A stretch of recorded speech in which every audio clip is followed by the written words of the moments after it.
Dootha media, power of news. నమస్తే, welcome to Dootha media. నేను పవన్. భారతదేశంలో డిజిటల్ చెల్లింపుల విప్లవం గురించి మాట్లాడితే ముందుగా గుర్తుకొచ్చేది యూపీఐ. కొన్ని సంవత్సరాల క్రితం వరకు డబ్బు పంపించాలంటే ఎంత కష్టమో అందరికీ తెలుసు. బ్యాంకు వెళ్ళి గంటల తరబడి క్యూలో నిలబడాలి, చెక్ చేయాలి. చెక్ క్లియర్ అవడానికి రోజులు పట్టేది.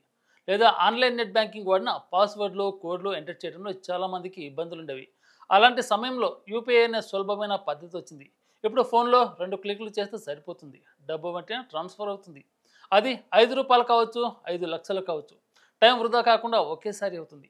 ఈ సౌకర్యమే యూపీఐని ప్రతి ఒక్కరి జీవితంలో భాగం చేసింది.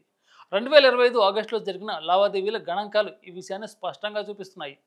రోజుకి జరిగే యూపీఐ ట్రాన్సాక్షన్ విలువ 90,000 కోట్ల రూపాయలని దాటేసింది. అంటే ఊహించని రీతిలో ప్రజలు డిజిటల్ పేమెంట్స్ వైపు మొగ్గు చూపుతున్నారని అర్థమవుతుంది. ఇది ఒక్కసారిగా జరగలేదు. జనవరి నుంచి ఆగస్టు వరకు ఈ పెరుగుదల ఎలా జరిగిందో చూస్తే ఆసక్తికరంగా ఉంటుంది.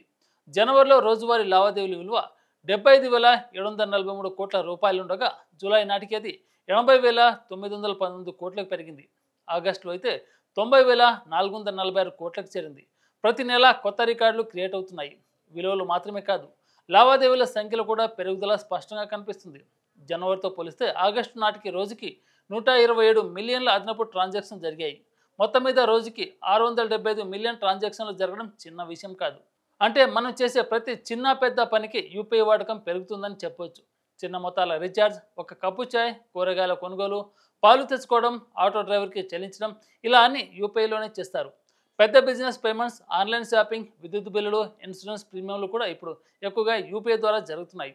ఈ మొత్తం సిస్టమ్ను నడిపించడంలో బ్యాంకుల పాత్ర కూడా చాలా కీలకం.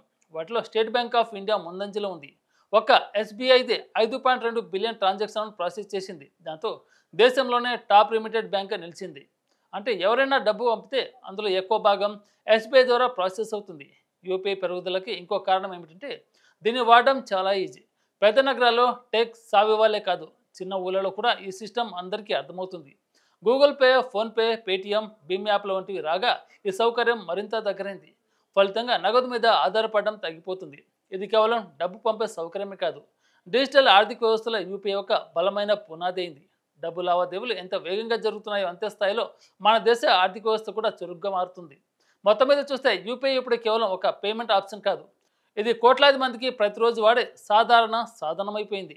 రాబోయే రోజుల్లో మరిన్ని కొత్త ఫీచర్లతో ఇంకా పెద్ద స్థాయిలో విస్తరించబోతుందని స్పష్టంగా తెలుస్తుంది. For more update keep watching Dootha media. Thank you.